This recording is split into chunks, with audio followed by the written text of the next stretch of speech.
গতকাল সারাটা দিন ধরে এত বৃষ্টি হয়েছে যে ভিডিও করার সুযোগ হয়ে ওঠেনি, তাই জন্য আগের দিন তোমাদের সাথে কোনো ভিডিও শেয়ার করিনি। কিন্তু আজকে ফাইনালি বেশ ওয়েদারটা ভালো ছিল, তাই সকালবেলা উঠে কিন্তু রোজকারের মতো আগে আমি বিছানাটা গুছিয়ে নিলাম। এত বৃষ্টির মধ্যে একটুখানি রোদ দেখতে কার না ভালো লাগে। তো আজকে একটু রোদ্দুর উঠেছিল বলে জামা কাপড়টা কিছুটা শুকিয়ে নেওয়া গেছে। তো এখানে দেখো সকালবেলা উঠেই কিন্তু আগে টিফিনের জন্য বসিয়ে দিয়েছিলাম চা।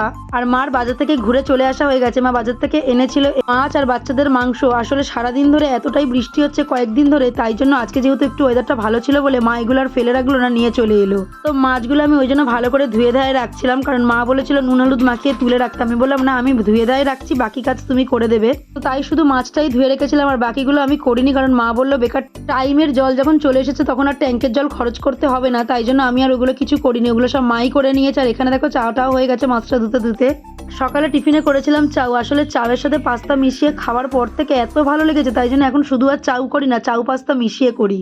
সত্যি বলতে সকালে যাই টিফিন করি না কেন, এই বসে বসে চা খাবার মজাটাই আর অনুভূতিটাই একটা আলাদা হয়। তাই সকালবেলা বসে বসে চা খাওয়ার সময়টা আমার মনে হয় ওটা একান্তই আমার নিজের সময়। এখানে মাছটা ধোয়া হয়ে গেছে তো তুলে রাখলাম, আর মাংসটা যেহেতু ধোয়া হয়নি তাই জন্য ওটা রেখে দিয়েছি। আর টিফিন খাওয়ার পরে কিন্তু এখানে দুপুরের জন্য রান্না বসানো হয়ে গেছে। সোনাদের মাংস সেদ্ধ আর ভাত হচ্ছে। যতক্ষণ এটা হচ্ছে ততক্ষণ এই মশলাপাতিটা সব করে নিচ্ছিলাম, কারণ ওগুলো হয়ে গেলেই কিন্তু আমাদের রান্নাটা বসিয়ে দেবো।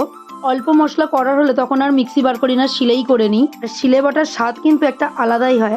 আর এই যে আম তেলটা রয়েছে, এটা যে আর কি কি উপায়ে খাবো তার ঠিক নেই। ভাত দিয়ে খাচ্ছি, মুড়ি মাখা দিয়ে খাচ্ছি। তো আজকেও একটু মুড়ি মাখা দিয়ে সন্ধ্যেবেলা খেয়েছিলাম। মুড়ি মাখাটা জাস্ট দারুণ লেগেছিল।